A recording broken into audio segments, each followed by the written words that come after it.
começar a maquilhagem dos olhos aplicando um lápis de contorno ao longo de toda a linha das pestanas, do exterior para o interior.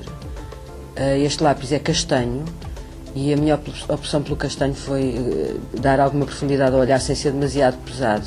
Poderia ter optado por um lápis mais escuro como preto, mas sendo uma maquilhagem de dia, quis aplicar uma cor um bocadinho mais leve. Não há necessidade deste risco ser completamente exato, ou muito bem feito, ou muito perfeito, porque nós vamos depois sobrepor sombras que vais bater esta textura cremosa.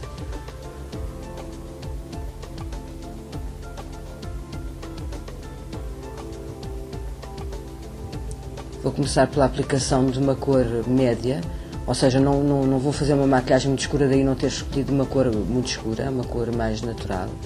E vai ser aplicado, como eu disse, por cima de todo o contorno, portanto, do traço que nós tínhamos feito com o lápis, de maneira a que esbate esse traço e na zona onde existe o lápis, a cor vai ficar mais forte, a cor da sombra vai ficar mais forte porque agarra a textura cremosa.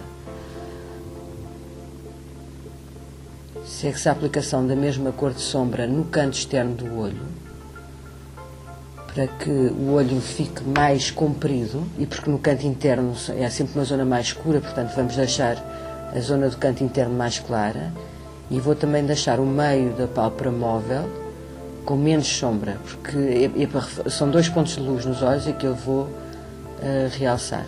E isso é válido para todos os tons de sombra, portanto verdes, azuis, cor-de-rosa. Seja qual for, o tom mais escuro ou mais intenso deve estar sempre no canto externo, e a não ser em casos muito especiais em que a pessoa tenha os olhos muito afastados, só nesses casos é que deveria ser ao contrário.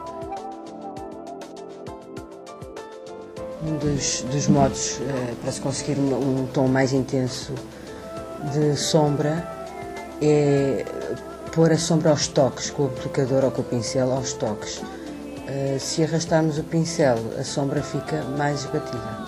Portanto, quando se toca, fica mais forte, e quando se arrasta, esbatemos. Passamos agora à aplicação da sombra mais clara nos pontos de luz naturais do olho. Em toda a pálpebra fixa, que vai da curva que separa as duas pálpebras até à sobrancelha, o canto interno do olho, também é outra zona escura, e depois o meio da pálpebra móvel, que é a zona que mais reflete luz e que faz com que se tenha um aspecto luminoso. Portanto, no fundo estamos a acentuar, a dar luz a todas as zonas que são escuras e a acentuar as zonas que já são naturalmente iluminadas. Exatamente, estamos a escurecer as zonas naturalmente escuras, estamos a dar profundidade e iluminar as zonas mais saídas, o que reforça os volumes dos olhos para que a maquilhagem seja mais expressiva. Agora estamos a voltar a aplicar em ligeiros traços o lápis de contorno dos olhos para reforçar junto às pestanas, e vamos usar o mesmo lápis na pálpebra inferior ao longo de toda a linha das pestanas também. Todas as cores que usamos na pálpebra superior também usamos nas inferiores, para que a maquilhagem seja equilibrada. E depois vou usar exatamente as mesmas cores de sombras que usei na pálpebra superior na pálpebra inferior. Vou começar pelo tom mais escuro do canto externo para até mais ou menos ao meio da pálpebra, e depois o tom mais claro, começando no canto interno do olho para reforçar a luz e depois sendo esbatido ao longo da pálpebra até à zona onde está a sombra mais escura. Agora vamos começar com a aplicação da máscara pelas pestanas inferiores, com um pequeno movimento zigue-zague da raiz para as pontas. Há que ter o cuidado de deixar as pestanas na posição certa final, ou seja, não deixar empurradas nem para um lado nem para o outro, deixá-las direitas, mas este movimento confere mais espessura às pestanas. Portanto, dá mais volume, no fundo. Dá mais volume.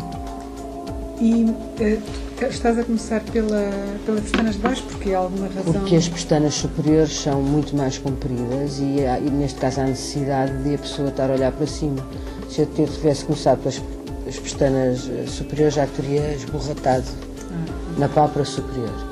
Vamos fazer o mesmo movimento nas pestanas superiores, portanto da raiz para as pontas em zigue-zague. E aqui temos uma maquilhagem relativamente simples e rápida de fazer, mas no entanto cuidada. Que é ideal para o dia a dia. Que é ideal para o dia a dia.